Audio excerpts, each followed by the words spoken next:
Olá, caríssimo telespectador da Rede Século XXI, muito obrigado pela sua atenção. Que alegria saber que você está diante do televisor e esta presença sua, sintonizando a Rede Século XXI, para nós é causa de grande alegria. Programa sob a responsabilidade do Ordinariado Militar do Brasil. Caminhamos para o final da nossa catequese sobre o pecado. Estamos já perto do 40º programa, muitos programas já foram dedicados ao pecado mortal. Já estamos no finalzinho da catequese sobre o pecado venial. Já sabemos o que é um pecado mortal e quais as exigências para que exista um pecado mortal. Matéria grave, pleno conhecimento da gravidade do pecado e pleno consentimento.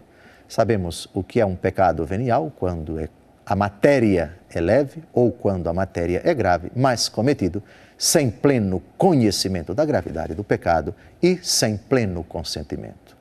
Hoje nós vamos responder a uma pergunta: o que é que o pecado venial, que não tira a graça de Deus, diferentemente do pecado mortal ou pecado grave, mas o que é que o pecado venial produz, já que ele não é grave, é menos grave, não priva da graça santificante, o que é que ele produz na vida de quem o comete?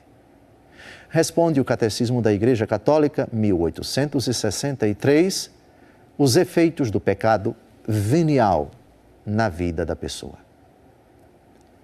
O pecado venial enfraquece a caridade, traduz um afeto desordenado aos bens criados, impede o progresso da pessoa no exercício das virtudes e na prática do bem moral, e merece penas temporais.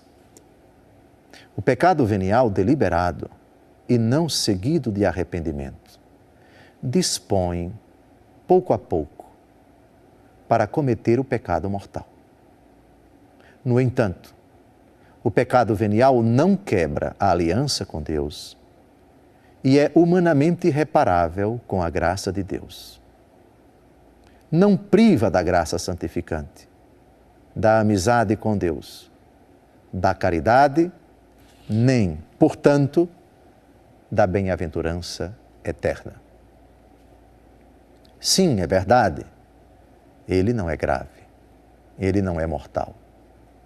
Nem por isso nós devemos menosprezar o efeito silencioso e as consequências a curto, médio ou longo prazo da continuidade na prática dos pecados veniais. Há um ditado no Brasil que diz que de grão em grão a galinha enche o papo. Sim, é verdade, do sentido próprio, pecado mesmo.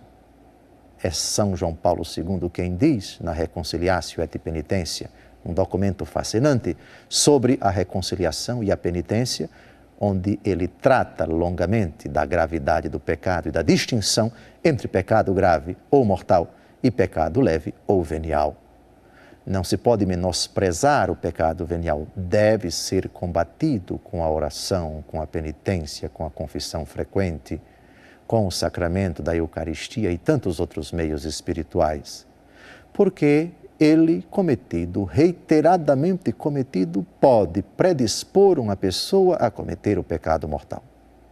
Todo cuidado é pouco, portanto, a comissão de muitos pecados veniais pode agradar tremendamente a Satanás e pode arrastar uma pessoa ao abismo do pecado mortal. Insiste, porém, a Igreja que esse pecado não priva a caridade e a graça santificante da vida da pessoa.